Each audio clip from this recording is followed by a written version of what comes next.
Who put the magic in Magic Mountain? I don't know. I figured I'd talk about Mickey Mouse. I might as well bring the little Magic Mountain mascot into the picture. I'm losing my mind. Oh, 2 videos in one day. That's the first time in the history of doing YouTube I've ever done 2 videos in one day, but I wanted to do this private video, light private video, light-hearted private video. So I wanted to give you guys some specifics, talk a little bit, get a little bit more in detail, and let you guys know a little bit about the changes that have been happening in my life, where my life is going, space human encounters, and just more bizarre stuff. I mean, like I said a couple of videos ago on the private videos, I don't get surprised anymore, because things just get zanier and weirder and stranger and more obscure and avant-garde, so to speak, and I just accept them. But sometimes it takes me a while to accept them, or to like this one that I'm going to divulge on you guys right now, because as you know, these Gnostic Illuminati have communicated with me in all kinds of different weird, strange ways that the space humans don't communicate to me with. Now, one of the things that I've been proposed with is the scenario that David Wilcock could, if things get really catastrophic and really out of control in society and very derelict, David Wilcock could just disappear, is what I'm being informed. And disappear, I mean by this. I've heard that there's a possibility, because of his fame and because of his outgoing nature in the media, that people for some reason are going to think that he's accessible directly at his residence, at his in his private affairs, in his daily life. And you got to understand, this is if things get very, very out of control and the collapse, change over, rapid change, people are going to freak out. They're going to freak out. They're going to run to David Wilcock because of his celebrity nature and his famous accoutrements, and they're going to look to him for answers, okay? And I mean by the thousands. I mean, he could, and this could, I'm not saying it will happen, I'm just saying it has the possibility to manifest. And he could get confronted by thousands of people out in front of his house, asking for answers, asking to know why is this happening, asking to know what should we do, asking to know, you're the great lecturer, you're the great intellectual, please tell us what to do. And it's going to freak him out. And he is just going to go into shock and literally disappear. He's gonna make himself disappear, because it's gonna scare him, it's gonna shock him, it's gonna make him very bewildered, and he is going to be a little bit overwhelmed. Now, again, what I said is this could happen. It has a possibility of happening. This is what's being told to me. I mean, I thought it was just so bizarre that I had to make this video and let you guys know, because I think it's a nice, a topic that's well worth a discussion and sharing, okay? Because one of the things that I found out after being in this conspiracy theory media group for a while now, and I've got access to radio talk show hosts, I've got access to people, other conspiracy theorists, and they know me as, oh, Disinfowars, Johnny Don't Play, etc., etc. I'm not just like some layperson, so I get a lot of feedback. And one of the things that I've heard from quite a few people that are in the business is that David Wilcock, when you get to know him on a very, very personal level, has a big, big, big ego. I mean, and he's demonstrated that with me directly on Fulford's blog. There were some people that, when I did the Cube video, there were some people that posted my stuff on Fulford's blog, and he got all bent out of shape about people asking him about my work. He got all bent out of shape.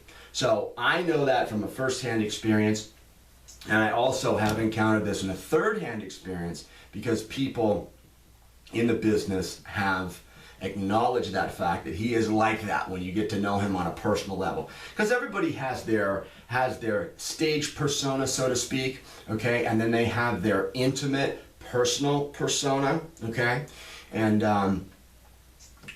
those two sometimes are different. So this sort of fits in with the pattern that I've experienced and that people have informed me about. So I don't know. I just thought it was a nifty little point. I was like, well, that's super interesting. And again, the operative word is could happen. We don't know exactly how this is going to play out in the day-to-day activities because you don't know people's personalities. And when you shock in the United States, let's say 330 million people, and let their personalities just go wild, it's like one of those pachinko machines, you know, or a pinball machine. You don't know where the ball's going to go. You have no idea where that ball's going to go. And that's somewhat the correlation that I want to make here.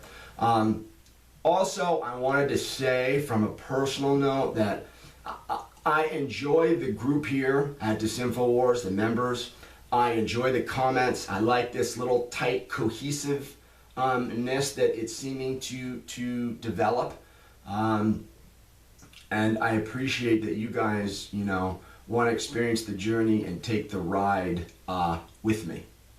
So I wanted to express that because I want to make sure that it's not inferred anymore, and I put that down in black and white or on camera. Another point, there is some individuals that I met. This was after my Illuminati encounter. Remember I said the Illuminati, I ran into them, or representatives from their sect, and they were actually very nice to me. They were very nice to me. They were very freaked out. And maybe the reason why they were so nice to me is they wanted information from me. I don't know, but it is what it is. Okay. Very shortly after that, I met some people, and they expressly stated to me, quote unquote, our original planet, the planet that we come from, is a satellite. That's exactly what they said to me, and I went, wow. I said, you mean like an orb? Like one of the spheres that coincidentally enough David Wilcock and Corey Good have spoken about? They went, yeah, a satellite. And they said, well, we'll show you pictures of it one day. I said, okay. And so then I asked them, because I've been on those are the things that I was teleported to. And so I asked them, I said, hey, because that's where I met the hippies. And I said, hey, are there any hippies on those things? And the answer that came back to me was, well, there sure is an L. Ron Hubbard, because he's lying through his teeth when he says he's been on one of our spheres, or globes, or satellites. He sure as heck isn't up there. And that was the answer. So it wasn't a yes or no, it was a diversion of the question. So I thought it was funny. And it was a very impromptu conversation, wasn't too formal. It was like the conversation that we're having now, or that I'm presenting to you guys now. So, okay, now where's that going to lead? I don't know. I would collectively view all of these things between the Gnostic Illuminati, a regular Illuminati, space humans, all these different encounters that I've had, the cleaning of my heart chakra, weird coded messages, weird people that I run into, space humans sending me, like you can see beams of telepathy coming out of their foreheads. You know, it's like a beam of light, and it will actually penetrate your body. Very, very slight beam of light, not very bright like a flashlight, but just very dim. But you can definitely see the aperture in the atmosphere. I mean, these things, flybys, motherships over my pad, squadrons of UFOs over my pad, on and on and on and on and on and on and on. Okay, I sincerely believe that there's something that I'm doing, going to be doing, getting ready for some application, more than what I'm doing right now. I think this is going to lead to many, many, many, many, many different, deeper more exposure, more influence, more of an example, okay? Maybe more spread, maybe my videos are gonna get 100,000 views in the future, I don't know. I just have a big feeling that something's being attended to that is necessary to attend to. Because you gotta remember, I never go up to them and say, oh, why do you guys have an interest in me? It's not cool. It's like a social faux pas. It's not, I mean, I grew up in Hollywood, as you guys know. I was raised around celebrities, directors, producers, CIA spooks, business moguls that were tied to Hollywood, international money that was tied to Hollywood, on and on and on and on. And what you never do with that cast of people is you never get freaked out about who you're meeting. If you meet some celebrity, or you meet some famous person, if you meet some multi-billionaire that owns, you know, the world's lumber production. I mean, I met the president of Weyerhaeuser Lumber. You know, it's like one of the biggest vendors that sells at Lowe's and Home Depot. I met him when I was like 17, you know? I didn't get all freaked out. You don't get freaked out. You just go, oh, okay, that's cool. And you don't ask too many questions, and you just play, you just be cool. Go with the scene. Don't be the odd man out. As the Japanese would say, the extruded nail gets hit. And that is in that Hollywood sect, you know, you're hanging out with bands like Guns N' Roses, you're hanging out with their songwriters, I mean, hanging out at their pads, you know, for days. So you don't, I'm in the habit, I've been raised, I've been brought up not to act like that. So the last thing I do with the space humans, or the Gnostics, or the Illuminati is, hey, you know, why do you guys have any interest in me? It's just odd, and it's out of party manners, so to speak. Cool, too cool for school. I mean, that's the boilerplate attitude type thing. It's about attitude. Anyhow, okay, I didn't want to get too long-winded, but I wanted to get this private video out to you guys and get a little bit more formal with you guys. As you've noticed, I've been doing a lot more private videos. I've been doing a lot more videos for the public, okay? And that was my plan a couple months ago. I just had to wrap a lot of things up in my life so that I could get back on key and get back into tempo, so to speak.